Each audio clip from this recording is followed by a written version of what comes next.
Turbine Guy coming back at you up at Orono City Hall once again today to talk about defendants, meaning the city of Orono's initial disclosures, and specifically the 70 people, now it could be off a person or two, one way or the other, but the 70 people the city of Orono says in here are potential witnesses in the trial and lawsuit with Long Lake. Yes, you heard me right. 70 people. They said they're calling. And you know what? They're calling not only the Turbine Guy, but Mrs. Turbine Guy as well. Let's take a look at this, though, because on the right-hand or left-hand side, they say who they're calling. On the right-hand side, they say subject matter of potentially discoverable information. And they say whoever it is may have information or knowledge of the matters alleged in the complaint. Well, saying someone may or may not have knowledge is a lot different than talking about what they may or may not have knowledge about. And it's the same for all 70 of these witnesses.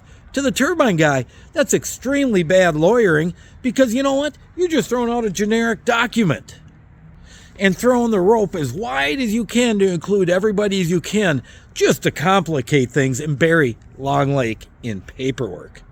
Now, of course, they all call all the people from Orono, including the council people and Miss Benson. And if I were Miss Benson as a Turbine Guy, I'd be saying, you know what? I would like different representation than what put this together.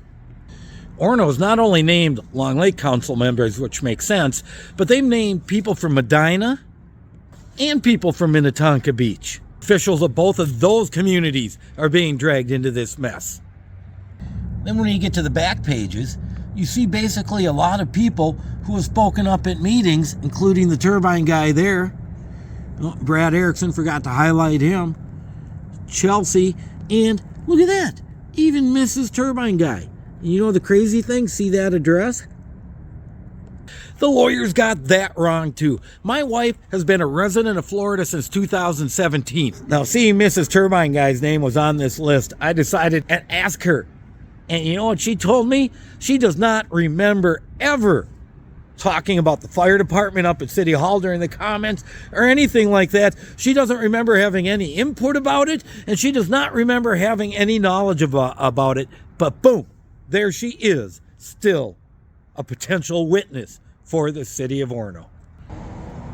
As we look through the last page of the list, we come across a pretty interesting name right there, Leonard Freeman.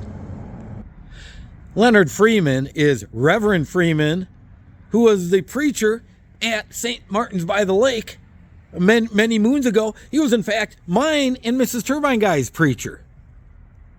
So they were even calling the clergy in as witnesses. And the Turbine Guy got to think the only reason they want him there is because they need some kind of blessings or something to get themselves out from under this mess they created. What a waste. 70 people they're calling when simply they could have just said, you know what, we will abide by the agreement and we won't have any issues and we can work things out later. Heck no, heck no, heck no. Orono is going to make everything as difficult as possible, as expensive as they can, and you know doggone well who's going to pay for it. You and me, the Turbine Guy. I sure hope they do call the Turbine Guy as a witness. I am ready to speak. I can more than help the court understand what a liar I have found Mayor Walsh out to be. I can explain to the court what a bully Mayor Walsh has been and what I've seen. And I can also let them know that Mayor Walsh is not a truthful person, as he did not tell the truth about even attending ethics training. It certainly appears to the Turbine Guy that naming all these superfluous and extra people is meant as an intimidation tactic to prevent them from continuing to speak out against the Orono Fire Department. This document right here would be comical if it just weren't so funny. Turbine Guy, signing off.